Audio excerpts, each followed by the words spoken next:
जरा सोचिए, एक ऐसी दुनिया, एक ऐसा देश जहां कोई नियम ही ना हो, क्या होगा? एकदम अफरा तफरी मच जाएगी, है ना? बस यहीं पर संविधान एक सुपर हीरो की तरह आता है।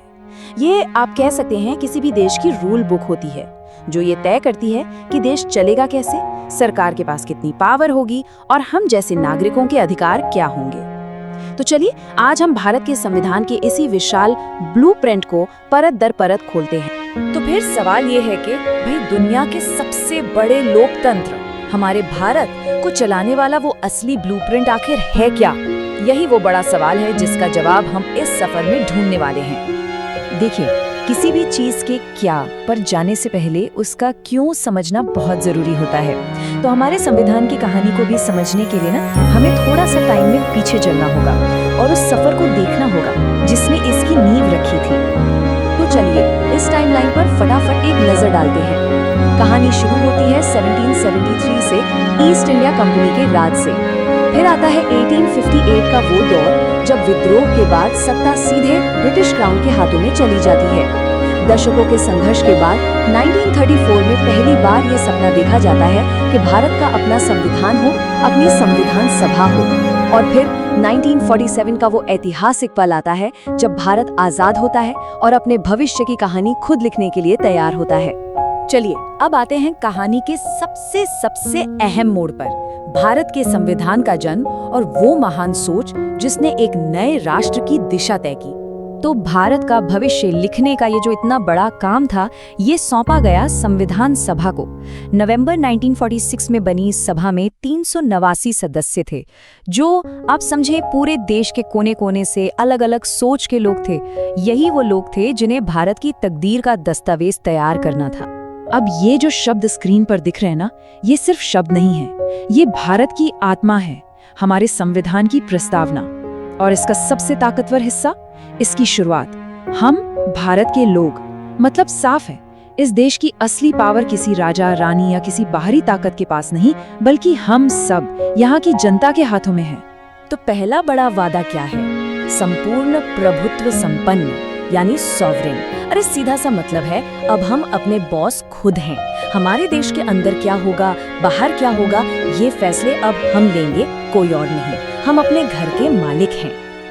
अगला पिलर है पंथ निरपेक्षता, मतलब सेक्युलरिज्म। जरा सोचिए, भारत में कितने अलग अलग धर्म हैं, कितनी मान्यताएं हैं। तो ये सिद्धांत कहता है कि सरकार की नजरों में सब बराबर है, सरकार का अपना कोई धर्म नहीं होगा और वो सभी का बराबर सम्मान करेगी। यही तो है असली अनेकता में एकता। और फिर आता है लोकतंत्र, यानी डेमोक्रेसी। मतलब बॉस कौन? जनता। हम ही वोट देकर अपनी सरकार चुनते हैं और वही सरकार हमारे प्रति जवाबदेह होती है। असली पावर जनता के हाथ में है। आपको पता है, हमारे संविधान बनाने वाले लोग बड़े दूर की सोचते थे। उन्होंने क्या किया? उन्होंने दुनिया भर के संविधानों को खंगाला और जहां से भी जो अच्छी चीज मिली ना, उसे ले लिया।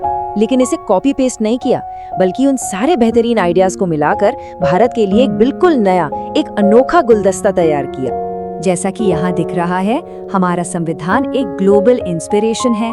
हमने ब्रिटेन से पार्लियामेंट्री सिस्टम का आइडिया लिया, अमेरिका से फंडामेंटल राइट्स का और आयरलैंड से डायरेक्टिव प्रिंसिपल्स का। पर याद रहे, ये नकल नहीं थी।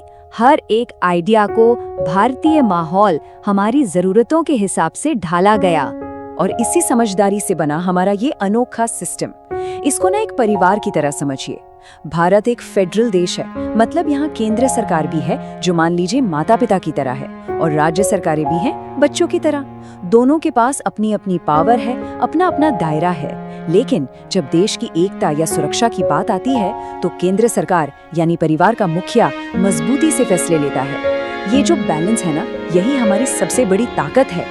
अब बात करते हैं संविधान के दिल की, यानी हमारे मौलिक अधिकारों की। इन्हें भारत का मैग्ना कार्टा भी कहते हैं, संविधान की आत्मा भी कहते हैं। ये वो अधिकार है, वो गारंटी है जो सरकार भी हमसे नहीं छीन सकती। ये हर भारतीय नागरिक के लिए एक सुरक्षा कवच की तरह है, बराबरी से, आजादी से और सम्मान के साथ जीने का अधिकार।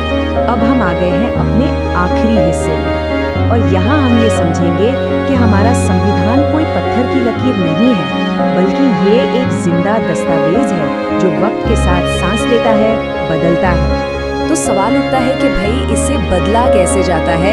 इसका जवाब है आर्टिकल 368 में। ये प्रोसेस ना तो इतना मुश्किल है कि कुछ बदले ही ना पाए, और ना ही इतना आसान कि कोई भी सरकार आए और अपनी मर्जी से सब कुछ बदल दे। ये एक रबड़ बैंड की तरह है जिसमें लचीलापन भी है और मजबूती भी। लेकिन इस बदलाव की भी एक लक्ष्मण रेखा है, और उस रेखा का नाम है मूल संरचना का सिद्धांत। 1973 में सुप्रीम कोर्ट ने एक ऐतिहासिक फैसले में कहा कि ठीक है, संसद संविधान को बदल सकती है, पर उसकी आत्मा को, उसके बेसिक स्ट्रक्चर को नहीं छू सकती। मतलब आप घर का पेंट बदल सकते हैं, फर्नीचर बदल सकते हैं, पर आप घर की नींव ही नहीं तोड़ सकते। ये हमारे लोकतंत्र, सेक्युलरिज्म जैसे मूल सिद्धांतों का एक तरह से अल्टीमेट प्रोटेक्टर है। और यहीं पर हम एक बड़े सवाल के साथ अपनी बात खत्म करते हैं कि आखिर कैसे एक 75 साल से भी पुराना दस्तावेज आज 21वीं सदी के भारत की रहनुमाई कर रहा है। शायद इसका जवाब इसी बात में है कि ये सिर्फ एक कानून की किताब नहीं, ये एक सोच है, एक विचार है जो जिंदा है। इसकी यही खासियत कि ये वक्त के साथ खुद को ढाल सकता है, और इसके जो मूल सिद्धांत हैं, न्याय, बराबरी, आज़ादी, वो इसे आज भी उतना ही जरूरी बनाते हैं। ये वो ब्लूप्रिंट है जो कल भी हमारा मार्गदर्शन कर रहा था, आज भी कर रहा है और आने वाले कल में भी करता रहेगा।